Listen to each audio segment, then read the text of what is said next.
sorry for the noise in the background, but I have to run the fan. If you ever been to South Florida, you know it's hot as it can be.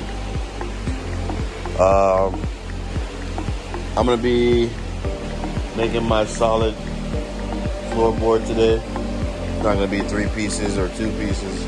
All right, guys.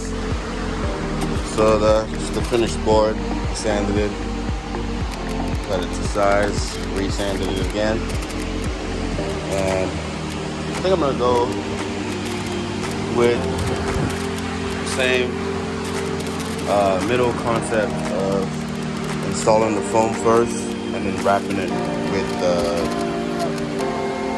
flooring.